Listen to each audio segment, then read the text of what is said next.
agora no capítulo 7, ele vai continuar essa conversa com Deus, né? A gente vai agora para o capítulo 7 para continuar essa conversa com Deus, porque ele vai continuar falando com Deus aqui. Então, Deus responde a essa queixa aqui de Moisés.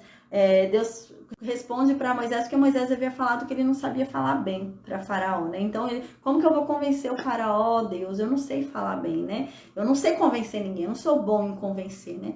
Então, no versículo 1, Deus vai falar assim para Moisés. Moisés, você não tá vendo? Eu coloquei você como Deus sobre Faraó. E Arão, o teu irmão, ele é teu profeta. Você não entendeu ainda, Moisés? Você não tem que convencer o Faraó de nada. Você tem que ordenar o Faraó. Você tá indo lá como Deus diante de Faraó, para falar para Faraó, ó, Faraó, ou é assim ou é assado. Se você não fizer isso, é tal coisa que vai acontecer. Eu não tô vindo aqui pedir por favor, Faraó. Eu tô vindo aqui te avisar o que vai acontecer. Então Deus faz isso. Ô, Moisés, você não percebeu ainda? Eu não tô usando tua boca para pedir favor. Não tô usando a tua boca para você chegar a Faraó e pedir por favor. Não, você não vai suplicar nada para Faraó. Você tá indo para Faraó falar o que eu já decidi. E Faraó tem que te ouvir. Você tem que entender que eu te pus como Deus diante de Faraó, né? Então você tem que entender que você tá lá para já dar a mensagem para Faraó. Faraó não tem que decidir nada. Faraó só tem que escutar e atender, né? Então é nesse sentido que Deus fala. E você tem que entender que Arão é o teu profeta, né? Então, o que acontece? O que é um profeta, né? Profeta é aquele, né, que Deus coloca na boca dele sua mensagem, né? Como Moisés não é quem fala, porque Moisés havia falado que não ia falar, e Deus havia colocado Arão para falar, e a gente lembra que Deus havia falado, ó, Moisés, tá bom, Arão vai falar, mas quem vai colocar as palavras na boca de Arão vai ser você, porque eu vou falar para você, e você vai repetir o que eu falar para você e para Arão. Mas eu não vou pôr as palavras na boca de Arão. Eu vou pôr as palavras na tua boca. E você vai colocar na boca de Arão, né? Então, você vai ser Deus para Arão, né? E Arão vai ser o teu profeta. Por quê? Porque você vai usar Arão para mostrar o poder de Deus. Então, Arão vai ser o teu profeta. E você é Deus sobre Faraó. Você não entendeu ainda, Moisés? Você não tá lá para pedir por favor. Você não tá ali para pedir licença. Você tá ali para falar que é para fazer, né? Então, Deus vai falar assim para Moisés. Aí, no versículo 2, Deus continua falando para Moisés. Ó, você vai falar tudo o que eu ordenar, né? Você vai falar tudo que eu mandar. E Arão, teu irmão, falará a Faraó para que deixe ir da sua terra os filhos de Israel, né? Então, dessa forma que vocês vão chegar até o Faraó. Aqui a gente lembra, né, que não é a primeira vez, ele já tinha ido a Faraó uma vez, né? E Faraó havia endurecido, né, ali a servidão. Então, Faraó havia tornado a servidão mais severa, fazendo o povo colher a palha. Então, Deus havia falado para Moisés ir lá para o povo e reanimar o povo, né? E o povo não acreditou em Moisés. Então, o povo não acreditando em Moisés, Deus foi e falou... Moisés foi e falou para Deus, né? Ai, Deus, para que o Senhor me mandou aqui? Eu só tô fazendo esse povo sofrer, né? Então, Deus vai e responde para Moisés, não, calma, você não tá fazendo esse povo sofrer. Estão sofrendo agora, mas eles vão ser libertos. Faz parte do processo de libertação deles. Eles vão ser libertos, né? Fica calmo.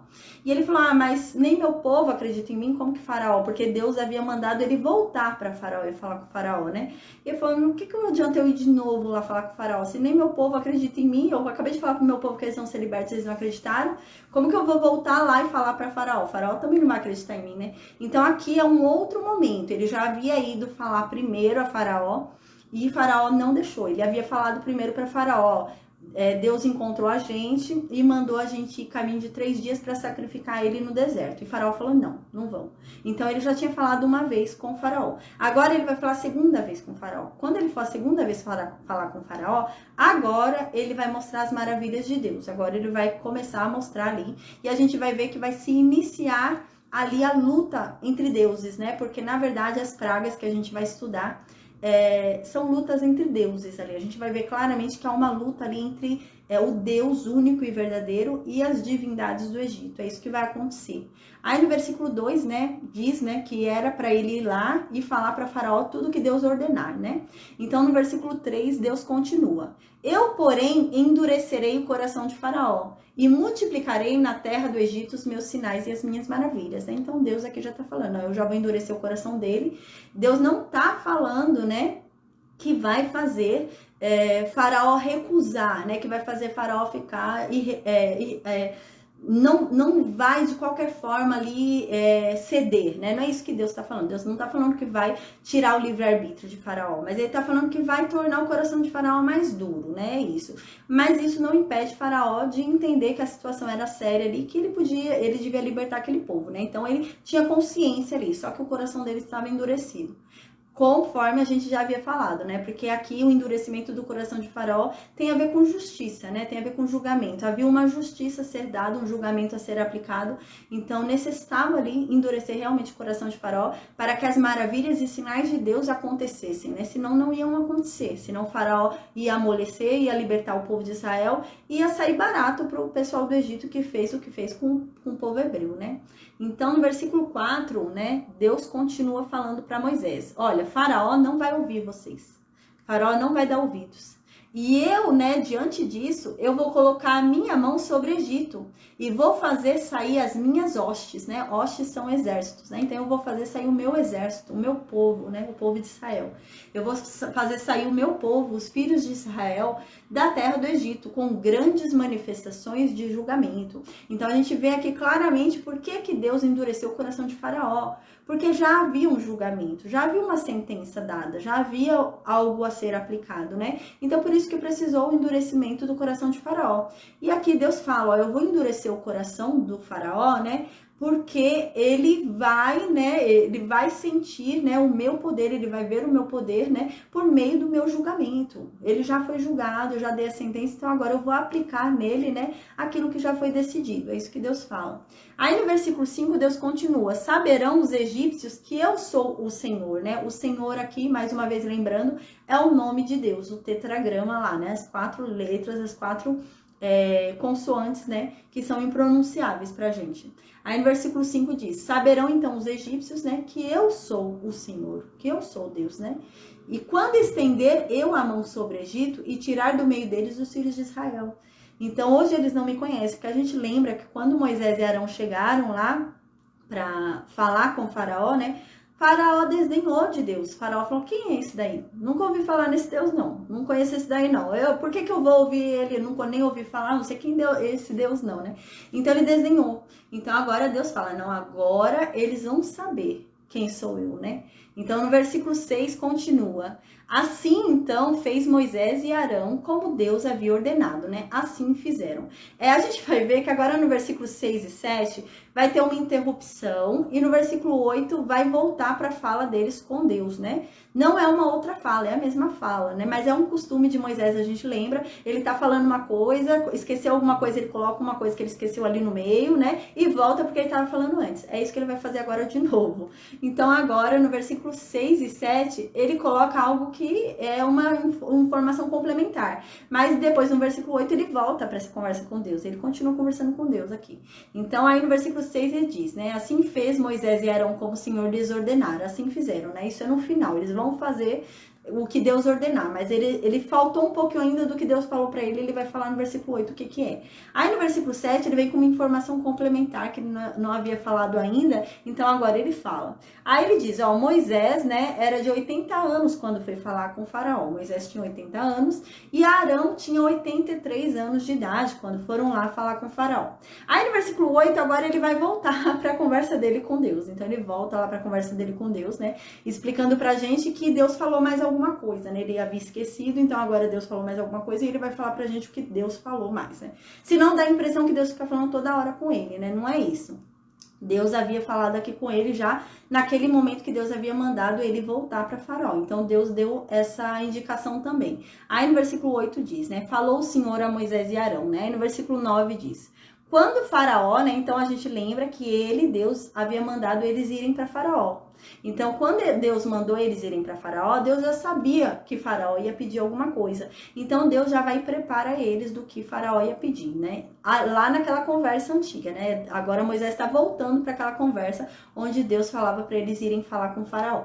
Aí no versículo 9, Deus fala, né? Ó, quando Faraó disser assim para vocês, ó: façam um milagre que vocês acreditam que é milagre, né? Façam o que vocês acham que é milagre. Faz aí o milagre que vocês acham que é do Deus de vocês, né?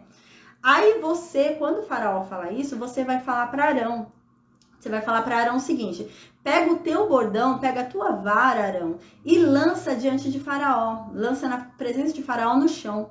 E a sua vara, ela vai se tornar uma serpente, né? Então Deus já sabia que Faraó ia pedir ali um sinal, né, de que realmente era Deus que havia falado com eles. Então eles iam dar esse sinal para Faraó. A gente lembra, né, que esse sinal foi feito também para o povo hebreu, né? Deus havia mandado eles darem esse sinal para o povo hebreu. E Deus falou, se eles não acreditarem nesse sinal, você vai colocar a mão no peito e tirar, vai virar lepra a sua mão, né? E talvez acreditem nesse segundo sinal. Se não acreditarem nesse segundo sinal, você vai fazer a água virar sangue, né? Vai derramar a água no chão e a água vai virar sangue, e aí vão crer nesse terceiro sinal, né? A gente lembra que realmente até o povo hebreu, até o povo de Israel, só acreditou quando foi o terceiro sinal. No primeiro sinal eles não acreditaram, porque a gente lembra que ali no Egito, né, haviam feiticeiros. Então, como a gente estudou no livro de Jó, a gente viu no livro de Jó, assim como existe o sobrenatural de Deus, existe o sobrenatural do maligno. Então, o maligno também faz coisas sobrenaturais, né? Então, também há o sobrenatural ali do maligno. Então, eles não acreditaram. Eles falaram, não, a gente já está acostumado a ver isso aqui, né? Os deuses daqui do Egito também fazem isso, né? Então, eles não acreditaram. Então, agora eles vão repetir o mesmo sinal que o povo hebreu não acreditou, o mesmo sinal que o povo de Israel não acreditou, eles vão repetir para Faraó agora, né? Mas Deus já vai saber que ele não vai acreditar, né? Deus já vai falar, mas ele não vai ouvir vocês, não vai acreditar em vocês. Mas a gente vai ver que algo vai acontecer, né? E vai agora mostrar pra gente o início da luta entre os deuses, né? Então agora no versículo 10 diz, né? Entre deuses, entre aspas, né? Entre o Deus único e verdadeiro, né? E as divindades do Egito, né? Então no versículo 10 diz, então Moisés e Arão se chegaram a Faraó e fizeram como Deus havia ordenado, né? Então ele lançou, né? A gente vê algo importante aqui, né?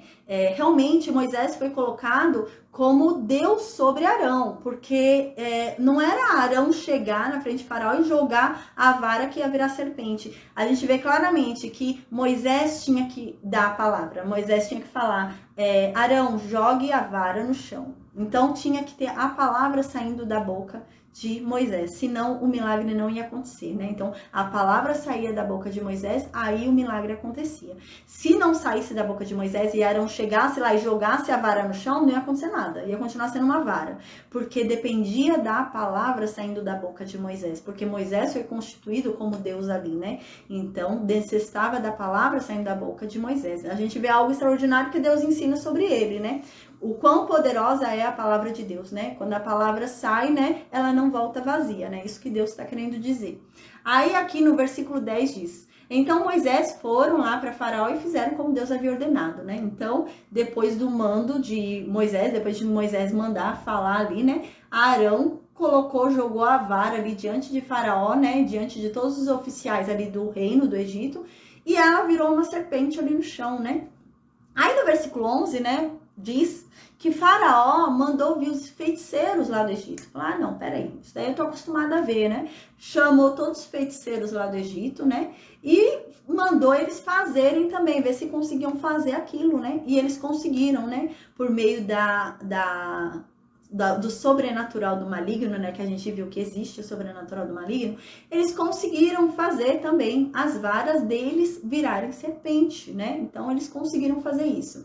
Aí no versículo 12, né, diz, no versículo 11, eu não li ainda o versículo 11. O versículo 11 diz, Faraó, porém, mandou vir os sábios e encantadores. E eles, os sábios do Egito, fizeram também o mesmo com as suas ciências ocultas. Então eles também transformaram ali, né, com o seu poder, a sua ciência, eles conseguiram transformar ali a vara deles em serpente. Aí no versículo 12 diz, pois lançaram eles, cada um seu bordão, e eles se tornaram em serpentes. Mas o bordão de Arão devorou o bordão deles, né? Então a gente vê claramente que eles conseguiram também, com a vara deles, jogou a vara deles como da mesma forma que Arão fez, da mesma forma que Arão fez, eles fizeram também. Eles pegaram ali, jogaram a vara deles no chão, e conforme eles jogaram a vara deles no chão, virou uma serpente ali a vara deles, né? Então, porém, ficaram várias serpentes no chão, e a serpente da vara de Arão ali, né, e de Moisés, ela comeu as outras serpentes, né? Então a gente vê ali que ali já começou uma luta ali, né? Uma luta entre divindades ali, né? Ali Deus já mostrou o seu poder, né? Porque ali as outras serpentes eram manifestações sobrenaturais do maligno, né? Enquanto a vara ali de Arão era um sobrenatural de Deus, né? E o sobrenatural de Deus engoliu o sobrenatural ali das outras varas do maligno ali, né? Então a gente lembra que existe sobrenatural do maligno, né? Às vezes você vai, por exemplo, né, num desses lugares, né, que tem ciências ocultas, né, essas coisas, e às vezes você vê ali alguma coisa sobrenatural acontecendo, né? Existem lugares, por exemplo, que você vai, né, e eles ficam invocando, né, pessoas que já morreram, coisa assim, né, fazem trabalhos, coisa assim, né, e realmente, aí de repente você olha assim pro chão, tem uma terra, é um chão de terra, né, e você vê que começa a ficar o buraco de passos no chão, né? Você observa e caminhando, como se fossem caminhos ali, né? Fazendo. O que é isso? É o sobrenatural do maligno, né? Porque morto não fala, né? Morto não anda. Então, aquilo é o sobrenatural do maligno. Então, existe o sobrenatural do maligno, né? E o sobrenatural do maligno, como a gente viu no livro de Jó, ele serve para confundir a gente e nos afastar dos propósitos de Deus, né? A gente viu isso no livro de Jó. E aqui foi isso que aconteceu, né? Então veio o sobrenatural do maligno, né? O maligno também fez ali, né? Algo sobrenatural e fez as serpentes, as varas virarem serpentes ali, né? Mas a vara de Arão, né? Que era a vara ali conduzida pelo poder de Deus, comeu todas as outras varas. Aí no versículo 13 diz, né? Todavia, o coração de Faraó se endureceu e não os ouviu, como o Senhor tinha dito. Então a gente lembra que Deus falou que endureceu o coração de Faraó e Deus realmente endureceu. Então o coração de Faraó se endureceu e ele não ouviu Moisés, né? Não ia libertar o povo, não ouviu o Moisés, para que realmente as maravilhas de Deus acontecessem, para que Deus pudesse lançar as pragas sobre o Egito, porque já havia um julgamento e aquele povo tinha que sofrer aquelas pragas. Então, aquilo já estava determinado e eles tinham que viver aquilo, né? Então, hoje, gente, a gente vai falar sobre as pragas, né, do Egito. A gente vai compreender que, na verdade, né, cada praga é uma luta do Deus único e verdadeiro com o deus egípcio. Então a gente vai ver que cada praga é relacionada a isso, né? A religião egípcia. É um verdadeiro combate à religião pagã. Então Deus faz um verdadeiro combate ali à religião pagã, né? E mostra realmente que o Egito adorava coisas que não haviam poder, não tinha poder nenhum, né? Que eles eles não conheciam aquele que era o verdadeiro dono de todo o poder, né? Porque a gente lembra quando Moisés foi ali falar com Faraó, Faraó desdenhou de Deus, né? Falou, quem é esse Deus? Nunca ouvi falar não, né? Não conheço, né? Então, eles não conheciam o verdadeiro Deus, né? E adoravam coisas, né? Que não tinham poder nenhum. Então, Deus vai começar a combater a religião do Egito, né? Vai começar a mostrar que ele é o verdadeiro Deus. Isso era para mostrar para o egípcio, né? Que ele é o verdadeiro Deus, o Deus único e verdadeiro, né? E não os deuses que o Egito ali adorava, né? E também para lembrar os hebreus, porque a gente lembra, são 430 anos ali no Egito, os hebreus esqueceram o Deus deles, então eles já não lembravam mais do Deus deles. Eles adoravam os deuses egípcios. Tanto que a gente vai ver quando eles estiverem no deserto, né? Depois da saída ali rumo à Terra Prometida, eles vão continuar ainda com esse costume pagão, né?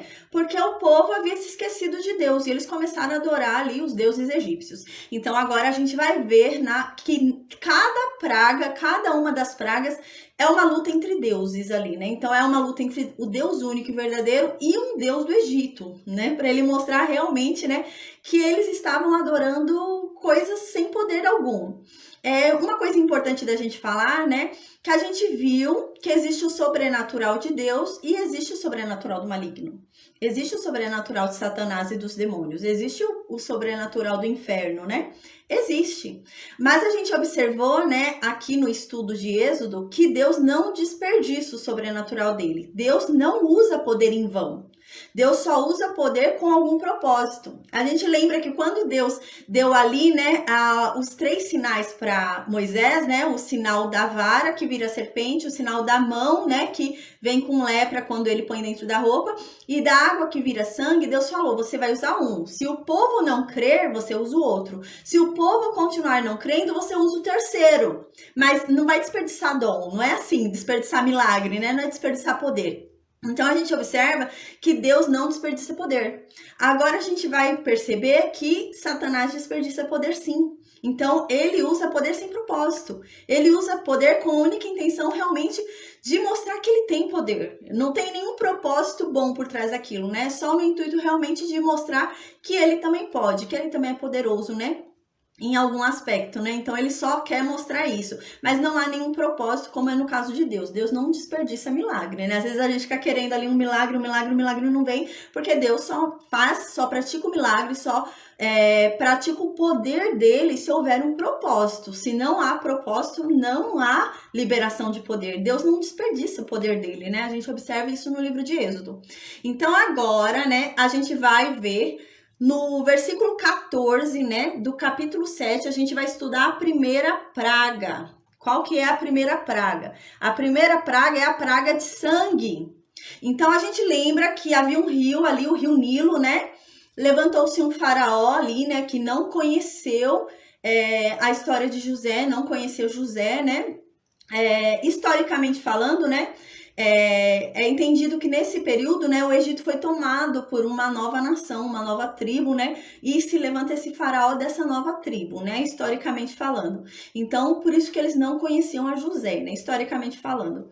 Então, se levanta, a gente vê no livro de Êxodo, que se levanta um novo faraó que não conhecia José. Então, o que esse faraó fez, né? Ele obrigou, né, todo o povo hebreu a lançar os seus meninos, né, nascidos ali no rio e morrerem afogados, né? Então a gente lembra que o rio Nilo, né, foi um rio onde foram entregues muitas crianças ali para morrerem afogadas. Só que a gente vai ver agora que quando essas crianças eram lançadas no rio Nilo, elas eram lançadas em sacrifício a um deus egípcio. Elas não eram simplesmente mortas, não era só matar, mas elas eram lançadas como sacrifício ao deus egípcio. E a gente vai ver qual deus é esse que agora se relaciona na primeira praga, né? Então, porque eles podiam invadir as casas e matar a facada, matar as crianças ali, né? Mas havia um propósito deles jogarem essas crianças no rio Nilo, porque existe um deus egípcio, né? Que eles entendem que o rio Nilo é a personificação desse Deus. Então, eles entendem que o Deus deles é o Deus da fertilidade. Esse Deus da fertilidade, eles entendem que o rio Nilo é personificado, né? É esse Deus personificado. Então, quando eles mandavam as crianças serem jogadas nesse rio, eles estavam jogando as crianças como sacrifício a esse Deus. Então, as crianças hebreias eram jogadas nesse rio em sacrifício a esse Deus. Esse Deus é Deus chamado Hapi, né? É o Deus Hapi, o Deus da fertilidade egípcio, né? Então, agora a gente vai ler no versículo 14 como foi que aconteceu essa praga. Então, a gente lembra, né, que Moisés e Arão foram lá falar com o faraó e fizeram ali o sinal, né? Porque o faraó fala, então faz o milagre aí que vocês acham que é um milagre de um Deus, né? Então, eles foram e lançaram ali a serpente. A gente lembra que quando eles lançaram a vara no chão, né, virou uma serpente, só que vieram magos, vieram feiticeiros do Egito e também lançaram a vara deles e também viraram serpente, né?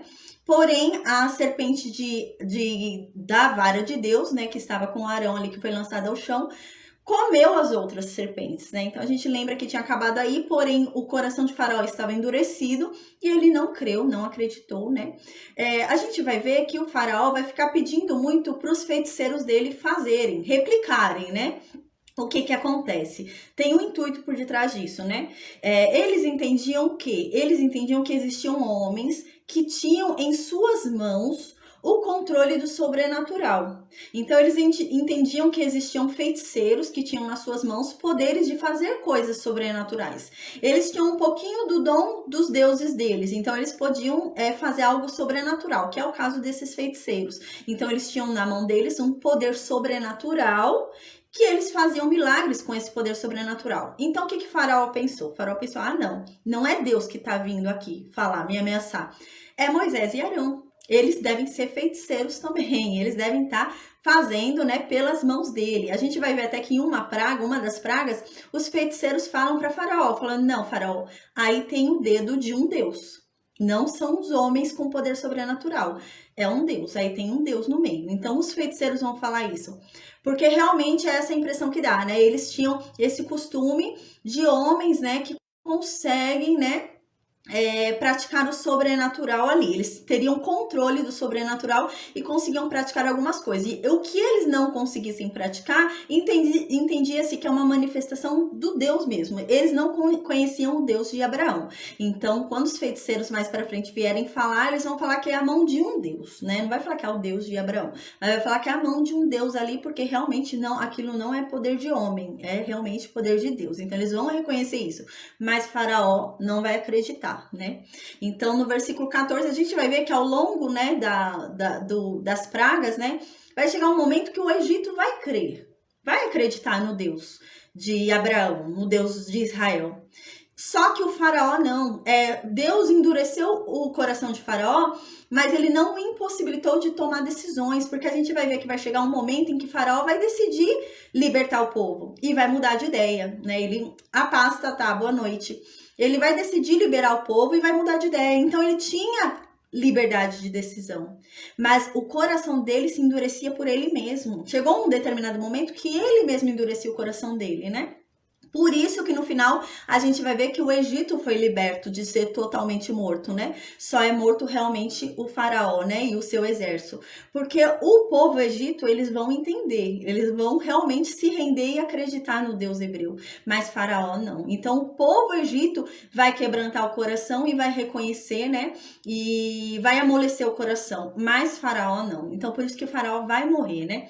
Porque a gente vai ver agora que cada praga é relacionada a um Deus. Então a gente viu que essa praga agora, a praga de sangue é relacionada ao deus Hapi, né? Que é o deus que representa o rio Nilo ali para eles, que é o deus da fertilidade. Então Deus vai tornar infértil, né, o rio, que é a personificação do Deus deles da fertilidade. Então é algo assim que Deus vai quebrar onde é o poder daquele Deus egípcio. Então agora no versículo 14 do capítulo 7 diz assim: disse o Senhor a Moisés: o coração de Faraó está obstinado, recusa deixar ir o povo. Pode parecer estranho, a gente pensa, nossa, mas Deus tinha endurecido o coração de Faraó, como é que Deus agora tá espantado que Faraó não tá querendo liberar o povo, né? Parece meio contraditório. Nossa, mas Deus que endureceu o coração de Faraó e agora Deus tá espantado que Faraó tá ali obstinado e não quer deixar o povo ir.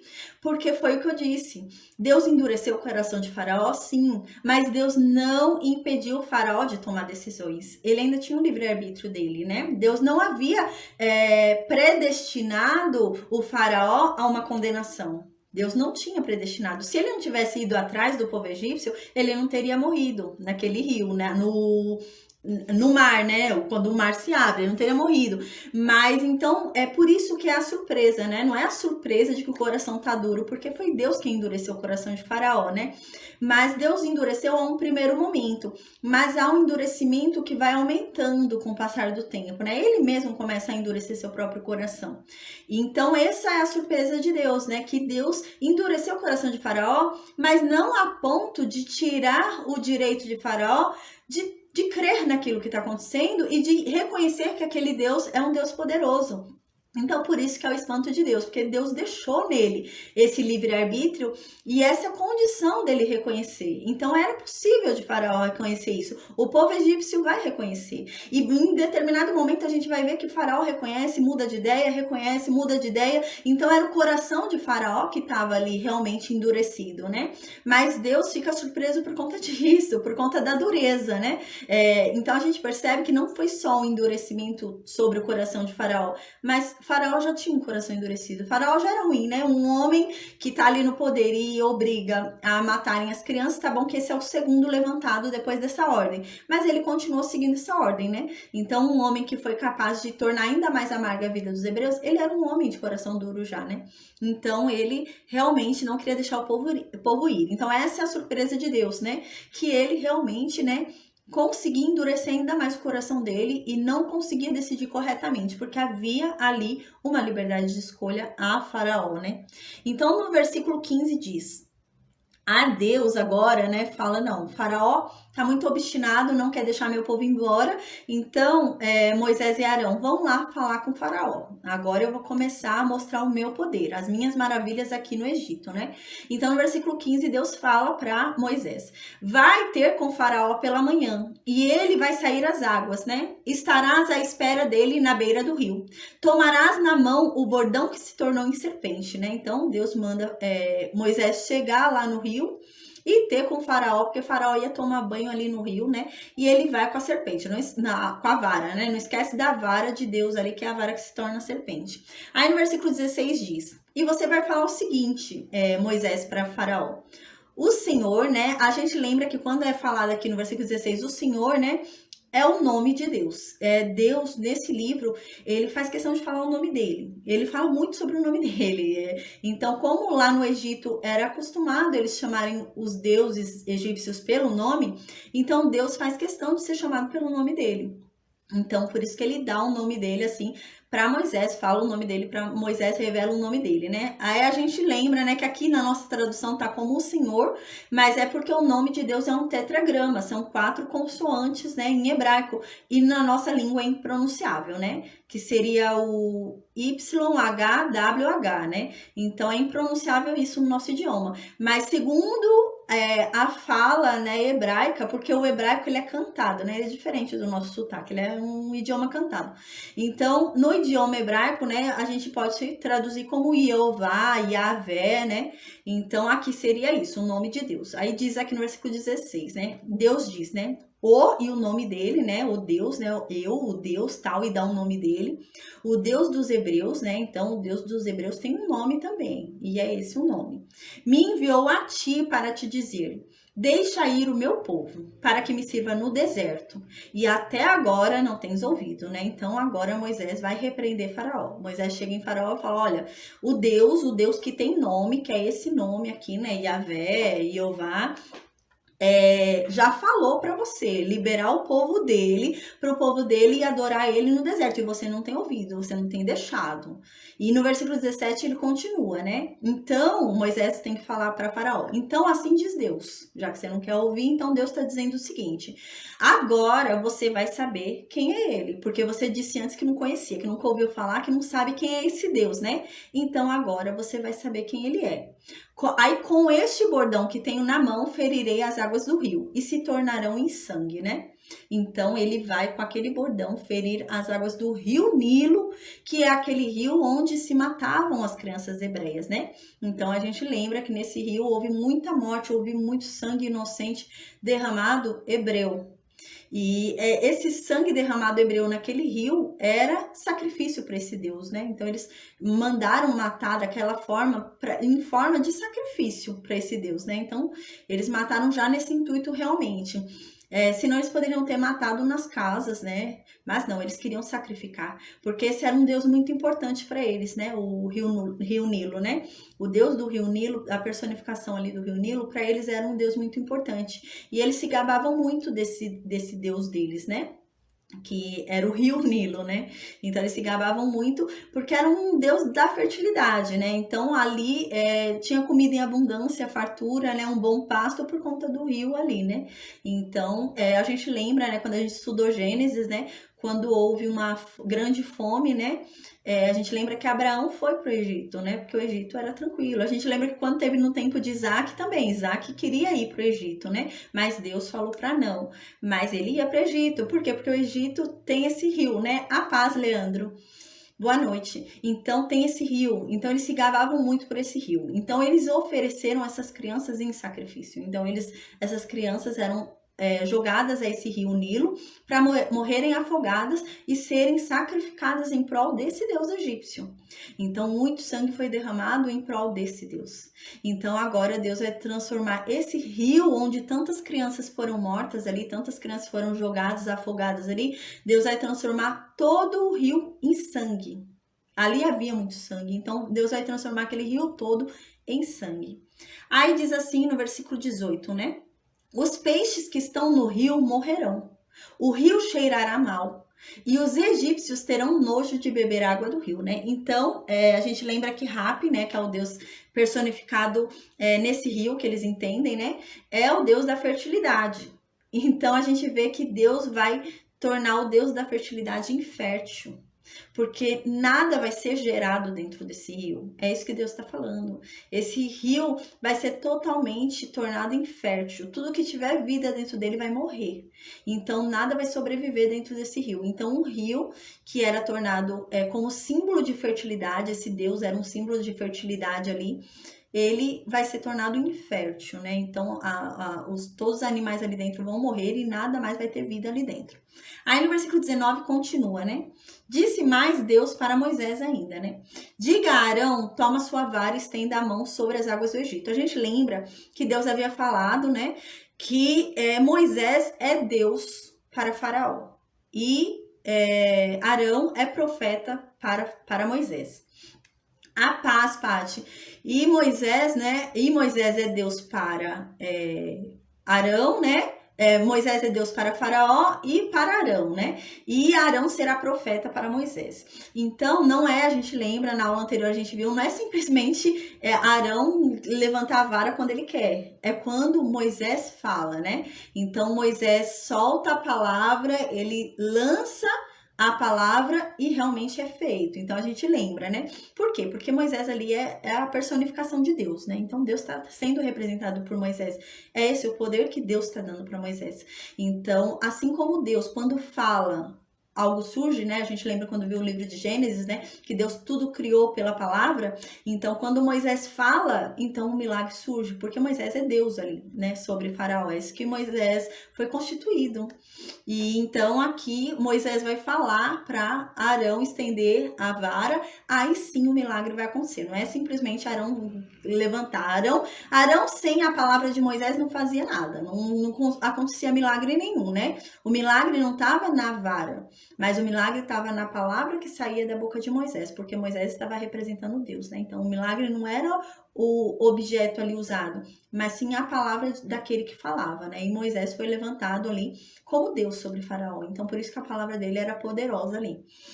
É por isso que a gente vai ver mais pra frente que ele é tão cobrado, né? É um homem que um único erro, só foi um erro, né? O povo vai errar tanto, ele cometeu apenas um erro e esse erro vai custar para ele a terra prometida, né? Mas por causa disso, a responsabilidade dele é alta, né? Quanto maior a nossa responsabilidade, maior, né, maior é a cobrança, mas nos é cobrado. Então, aqui no versículo 19 diz, né, então Moisés vai falar para Arão, toma sua vara e estenda a mão sobre as águas do Egito e sobre todos os seus rios, canais, lagoas e reservatórios, para que se tornem em sangue, haja sangue em toda a terra do Egito, até mesmo a água armazenada em vasilhas de madeira e pedra. Então, toda a água que foi tirada daquele rio, eles costumavam beber com a água desse rio, né, era uma água para eles que era prazerosa para beber, porque eles entendiam que era uma água ali, né, de um Deus, produzida por um Deus deles, né, então eles bebiam daquela água, eles tinham prazer naquela água e bebiam, era um rio, né, então eles bebiam daquela água, da água doce. Então, aqui fala que toda a água, até a água que já foi retirada e tá na sua casa, por exemplo, você tirou a água lá do rio e levou para tua casa numa jarra, aquela água que tá na tua casa da jarra, que é do rio, vai virar sangue. Então, toda a água que tiver ali, parte daquele rio vai virar sangue. Qualquer água ali, pega daquele rio, vai virar sangue. É isso que ele tá falando, né?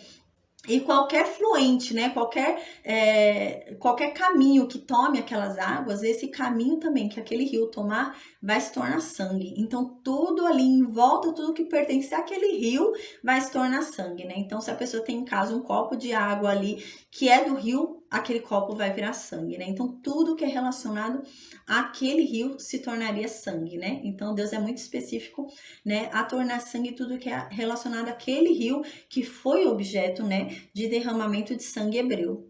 Aí aqui diz no versículo 20, fizeram Moisés e Arão como o Senhor lhe havia ordenado, né? Então, eles foram lá, chegaram, falaram com o faraó e fizeram como Deus havia falado e tornaram realmente, né? O rio inteiro como sangue. Mas a gente vai ver que Faraó não deu bola.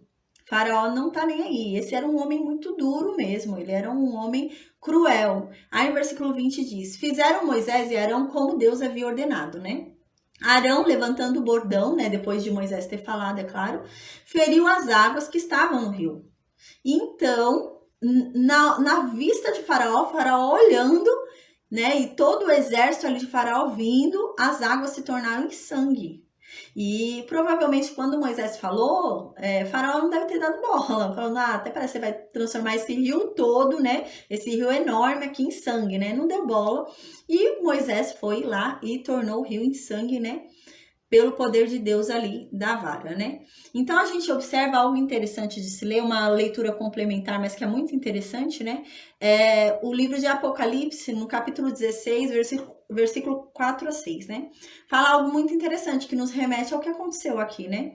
Diz assim, derramou o terceiro, né, a sua taça. Aqui fala sobre os fins dos tempos, mas aqui fala uma explicação muito interessante sobre realmente o que Deus fez aqui também, né? Derramou o terceiro a sua taça nos rios e nas fontes das águas, e se tornaram em sangue. Então ouviu o anjo das águas dizendo, o Senhor é justo, Deus. O Senhor que era, o santo, né? O Senhor que é e que era, o santo, pois o Senhor julgou essas coisas. Porque o Senhor derramou em sangue, tornou em sangue, né? Porquanto, não errei aqui, gente, desculpa. Porquanto, né? Esse povo derramou sangue de profetas e de santos, né? Também agora o Senhor tem dado para eles sangue para beber. Pois eles são, na verdade, merecedores disso, de beber sangue, pois só o que tem feito é derramar sangue, né? Então é algo que nos remete a isso, né? Então é algo que tem lógica, né? Eles derramaram tanto sangue hebreu ali, inocente, né? Naquela água. Então agora o justo era eles realmente beberem daquela água o sangue que eles derramaram ali, né? Porque derramaram tanto sangue, então agora que bebam o sangue que derramaram, né? Então realmente é uma passagem interessante, assim, pra gente fazer esse entrosamento, né? Mas não tem a ver com essa passagem. Ali é a passagem dos fins dos tempos, né? Aí no versículo 21 continua. De sorte, né? Então, quando aconteceu isso, quando aquele rio inteiro se tornou sangue, o que aconteceu? Tudo que estava no rio morreu, né? Então, os peixes do rio morreram, o rio começou a cheirar mal, né? Porque sangue parado, né? E os animais mortos ali dentro do rio começou a cheirar mal. Então, começou a ficar um cheiro muito forte. A paz, Cláudia, boa noite. Aí começou a ficar fedido, né, ali. E os egípcios não podiam beber água do rio, porque havia se tornado sangue, né? E toda a água que eles tinham em casa, e todos os córregos, tudo que passava, que recebia água daquele rio, também se tornou sangue, né? Aí aqui diz, e houve sangue por toda a terra do Egito. Então todo o caminho onde o rio passava, né, tinha um rastrinho ali do rio, havia sangue ali, era sangue ali. Então no versículo 22 continua, porém os magos do Egito fizeram também o mesmo com as suas ciências ocultas. Então a gente lembra, né, como a gente sempre fala, né, desde o livro de Jó a gente vem falando, existe o sobrenatural de Deus e existe o sobrenatural do maligno. Então Faraó foi e fez o quê? Chamou os feiticeiros lá do Egito. E os feiticeiros fizeram também, né? Mas é lógico que não na quantidade que Moisés havia feito. Eles devem ter feito uma quantidade pequena e não deve ter ficado tão perfeito. Deve ter sido uma cor parecida com sangue ali, né? Um vermelho, mas não um sangue em si. E a gente observa que os feiticeiros são chamados, né? Para o faraó, toda vez a gente vai observar isso. O sobrenatural do maligno é chamado, o sobrenatural do maligno vem. Ele consegue repetir mais ou menos o que Deus fez. Ele não consegue repetir completamente. Ele consegue tentar copiar o que Deus fez, mas ele não consegue desfazer o que Deus fez. A gente vai observar que em nenhum momento ele consegue desfazer o que foi feito. Ele consegue piorar o problema, Porque se o problema já era que tinha muito sangue ali, ele só fez mais sangue. O que adianta? As águas que estavam limpas, eles tornaram em sangue, então eles só pioraram o problema. Mas eles não conseguiam consertar, eles não conseguiam arrumar, eles não conseguiam desfazer o que Deus tinha feito. Eles conseguiam copiar o que Deus tinha feito, mas eles não conseguiam desfazer. Então é algo muito interessante isso, né? Então no versículo 23 a gente continua e vê.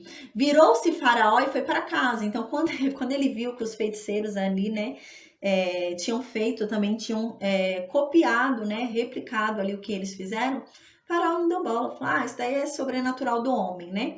Então era aquele entendimento que eu falei agora no início, quando a gente começou a estudar o livro de Êxodo, né? Então Faraó entendia o quê? Faraó entendia que não era um Deus ali falando com ele, não, tem Deus nenhum aqui falando comigo, isso são homens, né, que têm controle sobre o poder sobrenatural, assim como meus feiticeiros têm. Então, meus feiticeiros puderam fazer isso, então meus feiticeiros também fizeram com pouquinha água, então eles fariam com muita também, né? Então ele entende o quê? Faraó entende o quê? Se meus feiticeiros fizeram, então eu não tenho que temer isso não, porque aqui eu tô bem resguardado, né? Eu tô garantido, né? Eu tô protegido aqui, porque o meu lado também faz, né? Então eu tô tranquilo. Só que ele não se atentava, que na verdade não consertava o que havia sido feito, né? Eles só pioravam a situação, porque não transformaram o rio de novo em rio, né? Então, e você vê também qual a insignificância do Deus deles, porque o Deus deles deixou-se ser transformado em algo infértil ali, né? E o Deus deles não reagia, né? Então era isso que Deus estava querendo mostrar, né? Que eles eram tão loucos que eles estavam adorando coisas que não havia poder nenhum. Eram coisas criadas por Deus. A gente lembra, né? No começo, quando a gente começou a falar sobre Êxodo, né? Houve um tempo tão grande ali no Egito, né? O povo perdeu uma ligação ali com Deus que eles começaram a adorar a natureza. Eles começaram a adorar aquilo que eles olhavam e não compreendiam. Começaram a adorar a montanha, o rio. Então eles começaram a adorar as estrelas, o sol. Então eles começaram a adorar isso, né? Então aqui no versículo 23 diz que então Faraó viu que os feiticeiros dele replicaram aquilo, né? Copiaram e falou, o meu Deus também faz isso, né? Então, porque esses feiticeiros, eles têm controle, né, do Deus deles. Ele entendia o quê? Que os feiticeiros do Egito tinham um controle do poder sobrenatural dos deuses egípcios. Então ele entende o quê? Então Moisés e Faraó tá tendo um controle sobrenatural do Deus deles. Mas o meu Deus também consegue fazer isso. Então o Deus dele não é mais forte do que o meu Deus. É isso que ele entendia. Então ele fala, não, eu tô resguardado. Esse Deus não pode nada com o meu Deus, porque eu tô resguardado, porque o meu Deus repete o que ele tá fazendo. Ele faz, mas meu Deus também pode fazer. Só que o Deus dele não tirava o que o outro tinha feito, né? Só repetia, né? Só copiava, mas não desfazia o que Deus havia feito. Aí no versículo 24 diz, todos os egípcios cavaram junto ao rio para encontrar água, que beber, pois das águas do rio não podiam beber, né? Então, o que eles começaram a fazer? Começaram a cavar poços para ver se achavam águas que vinham de outras fluentes, que não vinham daquele rio, né? Para ver águas que vinham de outros rios, né? E achavam, provavelmente devem ter achado, né? Então eles começaram a beber dessa água. E Faraó também, né? Com certeza Faraó era o garantidor ali da água, né? Então ele era o primeiro a tomar água. O povo podia ficar sem beber água, mas Faraó tomava a água dele. A gente vai ver que Faraó não deu importância nenhuma para essa praga, nenhuma mesmo. Não incomodou Faraó. Aí no versículo 25 diz, né? Assim se passaram 7 dias depois que o Senhor feriu o rio. Então essa praga durou 7 dias. Então foram 7 dias do rio em sangue. Era uma mensagem muito clara à opressão que eles estavam fazendo com o povo hebreu. Então Deus já havia falado, né? Liberta o meu povo, né? O meu povo de Israel, porque eles são meu primogênito. E se você não libertar o meu primogênito, eu vou matar o teu primogênito. Porque a gente vai ver a última praga é contra o faraó, porque faraó era um deus na terra do Egito. Então a praga do primogênito é contra faraó, porque faraó se achava, se intitulava um deus na terra e o povo adorava faraó como deus. Ele era considerado o filho de Ra na terra, né? A gente vai ver também sobre o deus Ra. Então ele era considerado sobre o filho de Ra na terra. Então ele era considerado um deus. Então Deus falou, já que eu tô falando de igual para igual, já que você se intitula um deus, então eu vou te tratar de igual para igual. Então, né, se você não entregar o meu povo, o meu primogênito, eu vou matar o teu primogênito. Por isso que Deus fala assim, né? Parece meio cruel quando a gente ouve e fala Deus fala, né? Se você não entregar o meu primogênito, que é Israel, eu vou matar o teu primogênito. Mas é porque ali Deus estava falando com uma pessoa que se julgava ser Deus também. Então Faraó se achava Deus na terra, né? A gente vê pelo coração, pelas atitudes de Faraó, que realmente Faraó se achava Deus na terra. Então, assim, é complicado. Então, Deus está tratando no nível que ele está pedindo para ser tratado, né? Então, a gente... na palavra de Deus diz, né? Quando a gente é humilhado, quando a gente se humilha, né? Não quando a gente é humilhado por alguém, mas quando a gente mesmo se humilha, né? Deus nos exalta. Por quê? Porque nós nos humilhamos para Ele, né? Não é quando a gente se humilha para qualquer um, é quando a gente se humilha para Deus. Quando a gente reconhece o nosso valor para Deus, Deus nos exalta. E aqui Faraó não está fazendo isso. Faraó está se exaltando, né? Faraó fica achando que ele é mais do que Deus, ele é o próprio Deus.